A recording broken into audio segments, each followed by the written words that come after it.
ഈ സ്റ്റേറ്റിൻ്റെ പിന്തുടർച്ച അവകാശികൾ അവർ ഈ ഭൂമി വഖഫല്ല എന്ന് പറഞ്ഞു കഴിഞ്ഞാൽ തന്നെ അത് കഴിഞ്ഞു. അവർ കൊടുത്തത് അത് വഖഫായിട്ടുള്ള ഭൂമിയല്ല എന്ന് പറഞ്ഞാൽ തന്നെ ആ രീതിയിലാണ് ഇപ്പോൾ ട്രിബ്യൂണലിൽ കേസ് നിൽക്കുന്നത് എന്നതുകൂടി നമ്മൾ മനസ്സിലാക്കണം. എന്തായാലും വരാപ്പുഴ അതിരൂപത arch bishop doctor Joseph Kalathiparambil ഇന്ന് മാധ്യമങ്ങൾ ചോദിച്ച ചോദ്യങ്ങൾ മാധ്യമങ്ങൾ കിരൺ റിജിജുവിനെ കാണുന്നതിന് മുൻപ് തന്നെ വരാപ്പുഴ അതിരൂപത ആർച്ച് ബിഷപ്പ് ചോദിച്ചിട്ടുണ്ട്. അദ്ദേഹം തന്നെ അദ്ദേഹത്തിൻ്റെ സ്പോക്സ് പേഴ്സണും അദ്ദേഹവും ഒക്കെ അതിലൊരു ക്ലാരിറ്റി വരുത്തിയിട്ടുമുണ്ട്.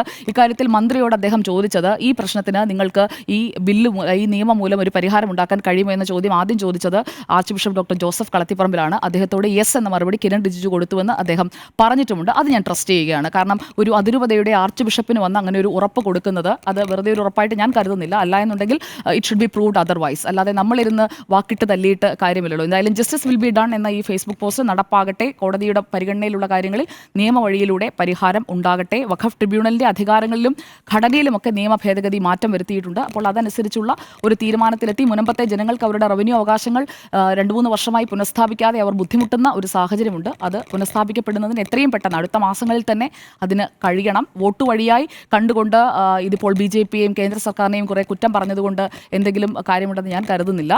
ഏത് പാർട്ടി ആയാലും അവിടുത്തെ ആളുകൾക്ക് നീതി ഉറപ്പാക്കി കൊടുക്കുക എന്നതാണ് പ്രധാനം. അതിന് എല്ലാവരും ചേർന്നുള്ള ഒരു സമീപനം, അതിപ്പോൾ കേന്ദ്രവും സംസ്ഥാനവും ചേർന്നുള്ള ഒരു സമീപനമാണ് ഞാൻ ഇക്കാര്യത്തിൽ മുന്നിൽ കാണുന്നത്.